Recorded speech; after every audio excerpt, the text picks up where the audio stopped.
शाह, मोहम्मद नसरुद्दीन शाह, इनका पतन ऐसे हुआ, इनके पास हाथियों की बहुत बड़ी सेना थी और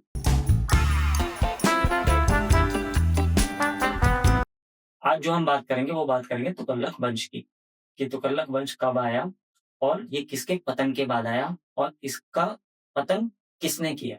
तो नमस्कार दोस्तों, welcome back to our channel. तो स्वागत है एक बार फिर से आपका अपने यूट्यूब चैनल ज्ञानकोश लव में। तो आज हम आपको बता रहे हैं तुगलक वंश के बारे में। तो तुगलक वंश के जो स्थापक थे वो थे गयासुद्दीन तुगलक, जिन्होंने खिलजी वंश का पतन किया। उसके बाद यहाँ पे दिल्ली में राज किया।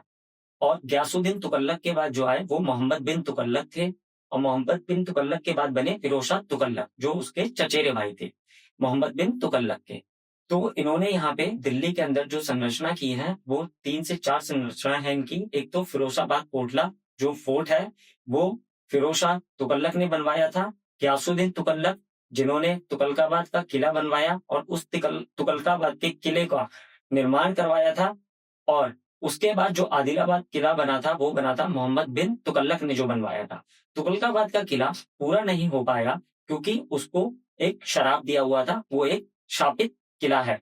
और जो शराब दिया था वो दिया था निजामुद्दीन औलिया ने। निजामुद्दीन औलिया ने उनको शराब इसलिए दिया था क्योंकि जब ये तुगलकाबाद फोर्ट का बनवाई हो रही थी, बनाया जा रहा था, जब इस तुगलकाबाद का निर्माण किया जा रहा था, तो उसी टाइम पे जो शहरी लोग थे उनके लिए पानी की व्यवस्था कम थी, तो उनके लिए कुएं का निर्माण कराना था, एक सीढ़ीदार कुआं बनवाना था।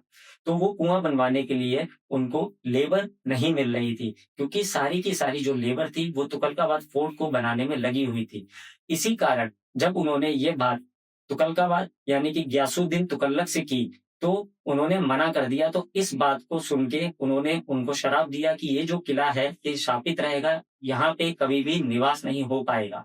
खिलजी वंश का पतन करके गयासुद्दीन तुगलक ने दिल्ली सल्तनत पे राज किया। उसके बाद जब इनके लास्ट जो राजा थे वो थे नसरुद्दीन शाह, मोहम्मद नसरुद्दीन शाह। इनका पतन ऐसे हुआ, इनके पास हाथियों की बहुत बड़ी सेना थी और यहाँ पे जब लूटपाट करने के लिए तैमूर आया तो तैमूर ने उनका खात्मा किया और तैमूर ने यहाँ पे आके कत्ले-आम नरसंहार किया और सर काट के एक दीवार खड़ी कर दी। तब दिल्ली का एकदम खात्मा हो चुका था, दिल्ली एकदम नष्ट हो चुकी थी, बर्बाद हो चुकी थी।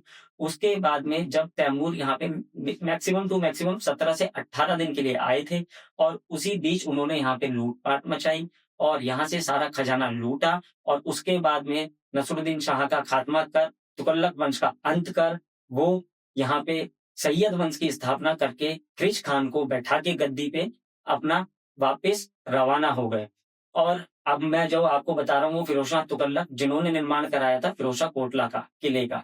वो जो थे वो उनके चचेरे भाई थे, मोहम्मद बिन तुगलक के चचेरे भाई थे। मोहम्मद बिन तुगलक के बाद उनका राज था, उन्होंने फिरोज शाह कोटला बनवाया, वहाँ पे निर्माण कराया, नालियों का करवाया, नदियों का करवाया, बहुत से ऐसे निर्माण कराए गए जो कि यहाँ की सभा के लिए बहुत सिद्ध अच्छे साबित हुए। उनको एक अच्छा नेता चुना गया, अच्छा माना गया कि उन्होंने यहाँ की जो जनता थी उनके देखभाल के लिए या उनके कल्याण के लिए बहुत सारे ऐसे कार्य करवाए गए।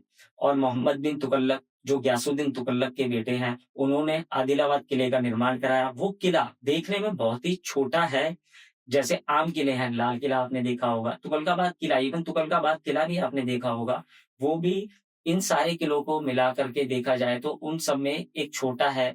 और इस किले का निर्माण कराने का मतलब या तुगलकाबाद किले का निर्माण कराने का मतलब और ये जो तुगलक वंश थे इनका जो था ये था कि ये मंगोलों से बचाव कर पाए, कि दिल्ली या भारत में मंगोल ना आ पाए। उनके आक्रमण से बचने के लिए उन्होंने ऐसी जगह पे जो एक टीले पे बनी हुई थी वहां पे इन किलों का निर्माण कराया ताकि वहां पे आक्रमण ना हो और मंगोलों से बचा जाए। और ऐसा हुआ भी कि मंगोलों से बचा भी ये तुगलक वंश ने काफी हद तक किया, उनके आक्रमण से काफी हद तक बचे भी थे।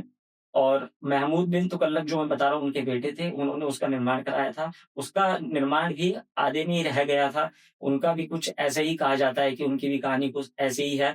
और जो गयासुद्दीन टॉम है वहाँ पे जहाँ पे इनकी कब्र है, तो वो कब्र का इन्होंने खुद गयासुद्दीन ने निर्माण कराया था। उनकी खुद इच्छा थी कि जब मेरी मृत्यु हो तो मुझे वहीं दफ़न किया जाए और वहीं दफ़नाया जाए। ऐसा कहा जाता है कि आज भी उनकी वहाँ पे जो है वो कब्र है, उनकी, उनकी पत्नी की और उनके बेटे की, और उनके जो सेनापति थे जफ़र, उनकी भी वहाँ पे उनके लिए भी एक बगल में टॉम्ब बनाया गया। उनका भी आज वहीं पे भी टॉम्ब है, और कहा जाता है कि वहाँ पे रात के टाइम कुछ ऐसी गतिविधियाँ होती हैं कि कुछ हॉन्टेड प्लेस भी बोला जाता है कि रात के टाइम वहाँ पे कोई जा नहीं सकता। और ये बोला गया है, वहाँ के जो आस-पास के निवासी हैं वो कहते हैं कि राजा आज भी यहाँ भटकते हैं और देखते हैं कि मेरा एक टाइम पे यहाँ साम्राज्य था और यहाँ पे आज ये हालत है इस जगह की। तो दोस्तों, आज की वीडियो हम यहीं समाप्त करते हैं और आशा करते हैं वीडियो आपको पसंद आएगी। तो अगली वीडियो के लिए हमारे साथ जुड़े रहें। धन्यवाद।